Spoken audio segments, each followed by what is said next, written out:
अस्सलाम वालेकुम, welcome back to my channel. आज की जो रेसिपी है बहुत ही हेल्दी है, सर्दियों में बहुत ही फ़ायदेमंद है। ये है मूली का पराठा। मूली जो कि सर्दियों में हमें डेली खाना चाहिए और इसका पराठा बना के खाइए। बच्चे भी खाएंगे इसको, बच्चों के लंच बॉक्स में दे सकते हो। पिकनिक पे जा रहे हो तो ये मूली का पराठा बना के रख लीजिए। कहीं सफ़र में जा रहे हैं तो मूली का पराठा रख लीजिए। बहुत सॉफ्ट रहता है, 1 से 2 दिन तक सॉफ्ट रहेगा, ख़राब बिल्कुल नहीं होता है। तो फर्स्ट क्या करना है, मूली लेना है, ऐसे कद्दूकश करना है। ये 250 ग्राम मूली है। इतना में 2 से 3 पराठा बन सकता है, जो कि 2 लोगों के लिए काफ़ी होगा। और इस तरह से आप जितना चाहे उतना बना सकते हो। मैं यहाँ पे 250 ग्राम मूली का बता रही हूँ। पहले तो इस तरह से क्लीन करके धो के छील लेना है, उसके बाद इसे घिस लेना है बारीक वाले से। अच्छा से घिस लीजिए, बहुत आसानी से जल्दी घिस आ जाता है अगर मूली ताज़ी हो तो सारे मूली को कद्दूकश कर लेना है और उसके बाद इसमें डाल देंगे 1/4 टीस्पून के करीब नमक डाल देंगे। नमक से क्या है कि सारा पानी बहुत आसानी से निकल जाता है। इसका पानी निचोड़ निचोड़ के या तो आप छलनी पे रख के या फिर हाथ से इस तरह से दबा करके सारा इसका जूस जो है वो निकाल लीजिए। और ये जो मूली का जूस निकला है इसको फेंकना नहीं है, इसी से हम मूली का पराठा का जो आटा लगाएंगे इसी जूस से गूँधेंगे। जब सारा पानी निचोड़ लेंगे उसके बाद इसमें डाल देंगे छोटा सा प्याज बारीक कट किया हुआ, वैसे ही बारीक कट किया हुआ 2 जई लहसुन, क्योंकि 2 ही मूली है तो उसी हिसाब से देना है मसाला। 4 से 5 पत्ती डाल देंगे बारीक कट किया हुआ पुदीना, 1 हरी मिर्च बारीक कट की हुई, हरा धनिया 1 छोटा कटोरी। और वैसे ही हम इसमें मिक्स कर देंगे नमक पहले भी डाला था इसलिए नमक देख के डालिएगा। जैसे 1/4 टीस्पून नमक डाला है वैसे ही 1/4 टीस्पून चिली पाउडर, लाल मिर्ची पाउडर।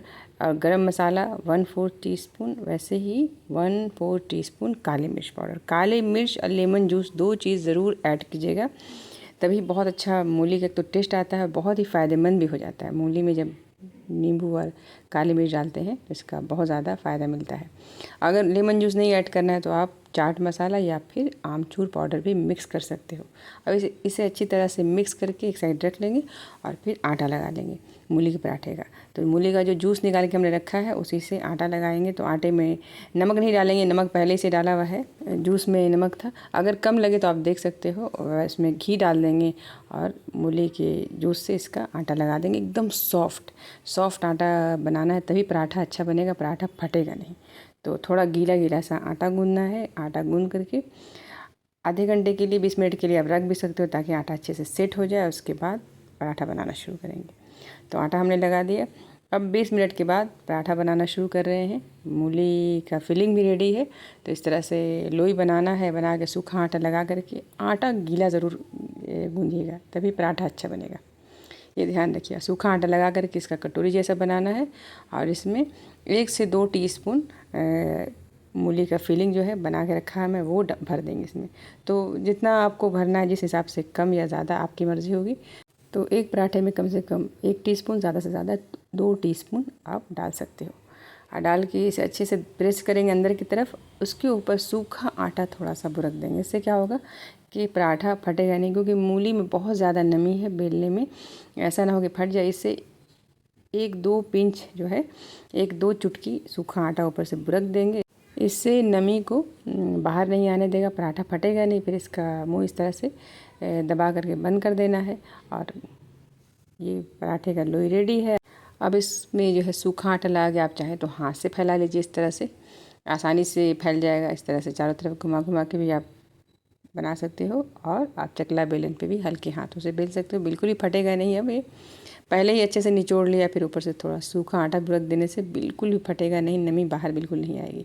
तो हल्के हाथों से इसका पराठा, एकदम पतला सा पराठा बेल लेना है और तवा गरम करने के लिए छोड़ देना। तवा गरम रहेगा तो गरम गरम तवे पे ये पराठा बेला हुआ डालेंगे और घी या फिर तेल से आप तल लीजिए, या फिर बिना तले भी आप खा सकते हो। बहुत ही सॉफ्ट रहता है, ज़ाहिर इतनी नमी अंदर में है और इतने मज़े का पराठा लगता है खाने में कि बस दिल ही खुश हो जाता है। ऊपर से आप ऑयल या फिर घी लगा करके तल लीजिए, या फिर बिना तले भी आप, मैंने कहा, खा सकते हो, बहुत अच्छा लगता है। तो थोड़ा ऑयल ऊपर लगा देंगे और हाई फ्लेम पे सेकेंगे। पराठा को हमेशा जो है, पराठा या फिर रोटी जो भी बनाते हैं हाई फ्लेम पे सेकते हैं, तभी इसकी नमी रहती है। अगर धीमे धीमे बनाएंगे तो पक तो जाएगा, लेकिन वही है कि करारा टाइप का हो जाएगा, सूखा सूखा हो जाएगा, बहुत देर में पकेगा। इसलिए हाई फ्लेम पे सेकना है इसको है। अब चारों तरफ से दबा दबा के इस तरह से किनौर को दबाना है, दबा दबा के सेक लेना है एकदम गोल्डन। इस पराठे को आप ऊपर से बटर डाल करके दही के साथ खाइए या अचार के साथ खाइए या फिर चटनी के साथ खाइए, सब्ज़ी के साथ खाइए, बहुत ही अच्छा लगता है। जैसे भी खाइए। और अगर ये वीडियो आपको अच्छी लगी है तो ज़रूर इस वीडियो को लाइक कर दीजिए, ज़्यादा से ज़्यादा शेयर कीजिए। रेसिपी पसंद आई है तो ज़रूर फीडबैक दीजिएगा। खूब सारा अपना ख्याल रखिएगा और ये मूली का पराठा ज़रूर ट्राई कीजिएगा। सर्दियाँ आने वाली है, बहुत हेल्दी है मूली, बहुत ही हेल्थ के लिए अच्छा है। तो खूब सारा अपना ख्याल रखिए। अल्लाह हाफ़िज़।